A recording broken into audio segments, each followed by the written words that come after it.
In this video, I have the honor and privilege of rolling with Renzo Gracie black belt Michael Codella. He's a 4th degree black belt under Renzo. He's been a black belt longer than I've been training, and it's always great to roll with him. He's a little bit older than me, a little bit lighter, but he's in great shape. So I'm giving you a bonus pre-round with Hussein. Hussein got his black belt last year, so he's a Codella black belt. He spent some time in the blue basement. I haven't cross-trained there yet, but some of the students go to Renzo's home academy to cross-train.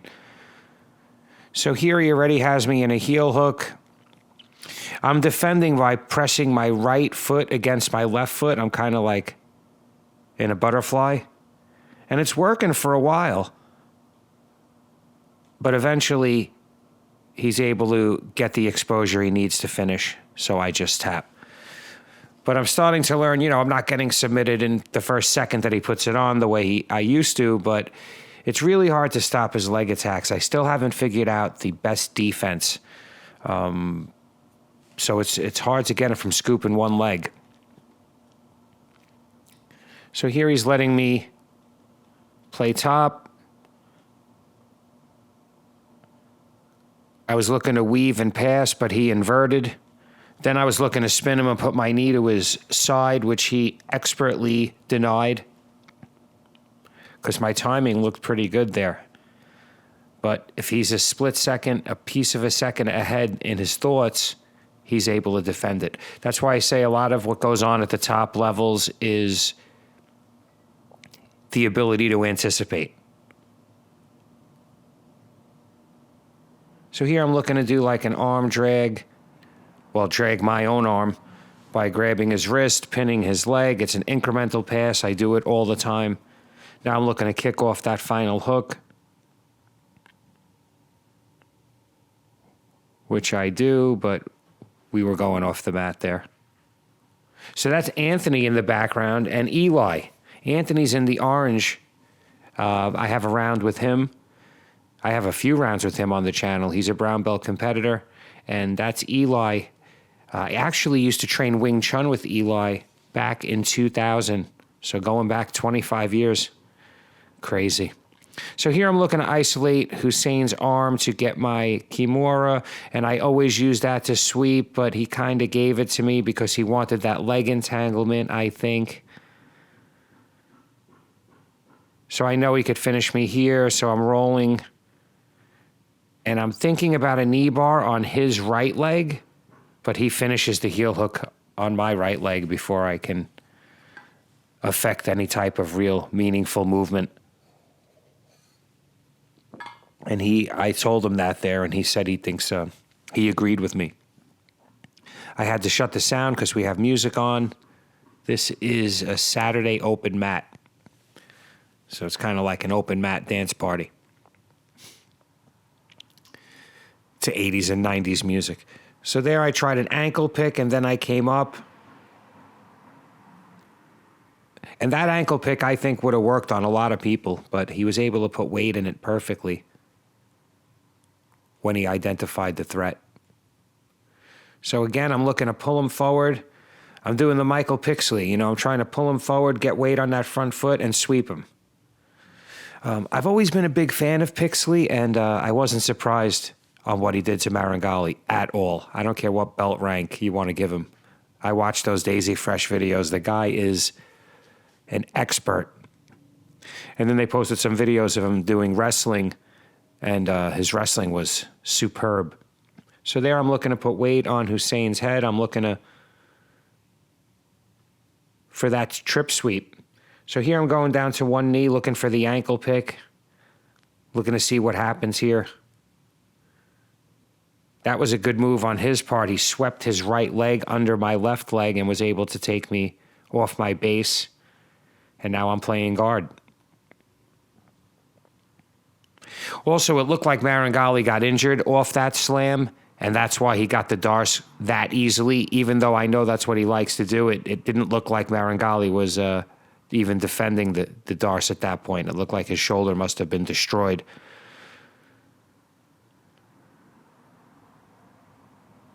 So here, Hussein's looking for the Kimura, but I was able to hook his leg. Now he freed it. He was looking to stand on my arm. I'm turning.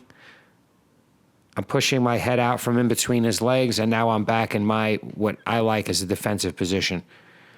So he was able to roll me over and trap my arm, but as you could see, I weaseled it back in, and now I'm keeping it bent, and that prevents the trap, or so I'm noticing.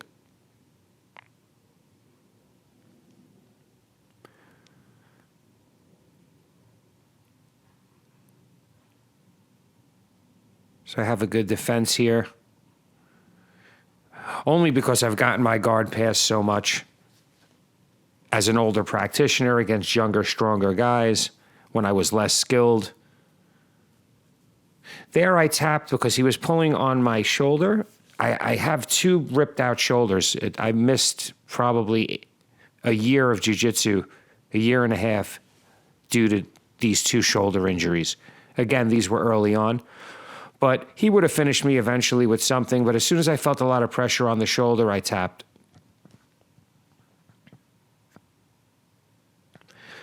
So that ended the round. Now Joe comes over. This is Joe DeMoro, brown belt Joe. He's also my age. And I told him I was taking a round off.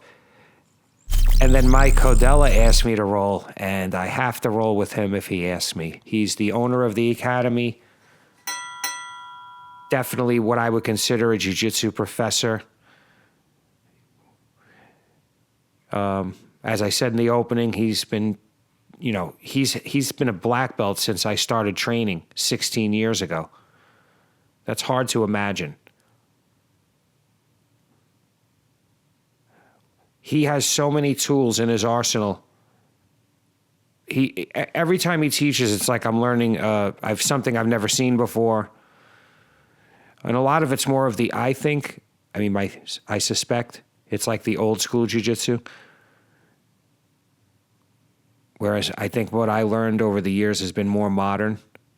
Though I have trained with different Renzo Gracie black belts over the year. I used to train with Birdman, John Finn. I got my blue belt from him. I used to train with Aaron Malam, a good black belt from Renzo. There I was able to do, or try to do, my butterfly sweep, and he landed on his feet, essentially. He's got a great base. It's really hard to do anything to him. I definitely have a big weight advantage, and I'm a little bit younger, but I don't think my fitness is better than his by any means. He trains at a regular gym also. I just started lifting weights. So here I'm holding off that arm. You've seen me in this position before. So I'm trying to get out of mount. He's trying to climb to mount, so I'm bringing in my left leg. I'm trying to squirm. So when I defended the mount, he jumped to side control, which was really sweet. So here I have I'm doing little improvisations on that north-south triangle, and I did like a ray gun style choke, and then I threw my leg over. I feel like that traps the head a little bit better, but it definitely gave him something to defend, and you could see he's more cautious with his head. There I just did that to get him even further out of his game. Now he's not afraid to put his head, but he's cautiously keeping his head away from my waist, because every time that happens, whether it's tight or not, he has to defend it, because it's definitely unpleasant. So here, as you can see, he has my left arm. I don't always give that, but I don't mind giving that because I don't feel like it helps to control. But here he's grabbing around my throat with his left hand. It's very uncomfortable. He's grabbing my Adam's apple. He's keeping my leg hooked so I can't stand up or turn into him. Here I'm trying to, again, if you notice, I'm always squirming. I'm not exploding, but I'm giving him something to think about instead of submitting me. See, as I'm trying to walk, I'm walking with my feet. If he takes the pressure off, I'm out. Not that he would do such a thing, but people with lesser skill will. See, I just keep squirming. Now, if I just laid there, he would just go right into all the submission chain. So I want to prevent that. And at the same time, I don't want to gas out. So even though I'm on bottom, I'm not winded. I don't want to get to the point where it takes everything I have to escape, and then I just get my guard passed again because I'm too tired to have effective, proficient, basic jiu-jitsu due to a degraded physical state.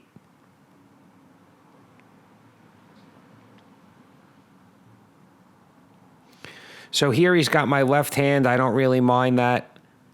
I have my butterfly hook in, or I'm trying to get my butterfly hook. He's in side control. Now he's going to knee on belly, but as you can see, I turned. I made him go to my knee on hip. I'm keeping my elbow there. He can't settle in with that knee on belly. Also, remember, if he gets to knee on belly, the next move is basically mount. Knee on hip, it's not so much.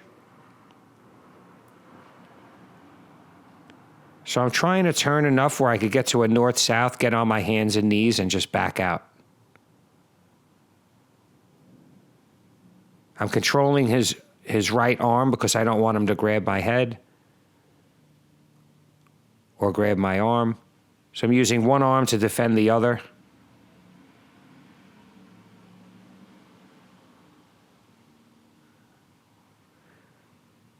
See, I don't want him to grab there because I want to be able to turn away.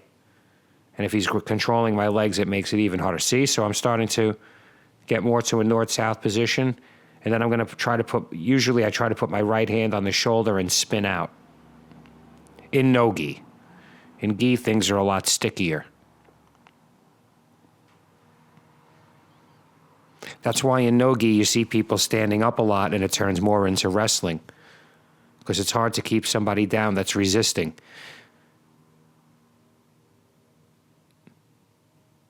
See, I'm trying to get that hook in. I got that butterfly hook. What I want to do now is do the spin escape, but he identifies it and clears the hook. A lot of people will try to fight from that position, and that allows me the time to spin around. So again, he outthought me or out-anticipated me.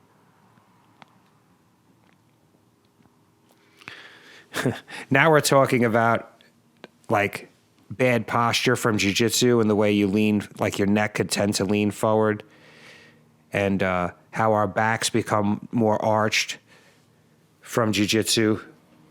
And we're doing how we think about that, and we don't want that to become more of a problem because he's having a little issue with his neck. And these neck issues come with bad posture. Neck, back, that's when you start to run into all kinds of problems, especially as we age. Mike's a little older than me, and I hope to be in his type of physical shape when I'm at his age. But thank you for watching. If you want to help support the channel and you find value from my content, there's a link in the description, X Marshall. I think everything on there as far as rash guards is 25% off right now. They're having a clearance. I'm not sure, but you could try to use my code Jits over 50. You might get an additional 15% off. Or you could just buy me a coffee. Both links are in the description. Also, the links are in the description from Mike Codella and I, our prior roles, as well as Hussein and I. I'm going to have a video coming out with Hussein showing some of his leg lock entries. That's going to be awesome. So yeah, new material coming. Thank you for watching. Please like, share, and if you haven't already, subscribe.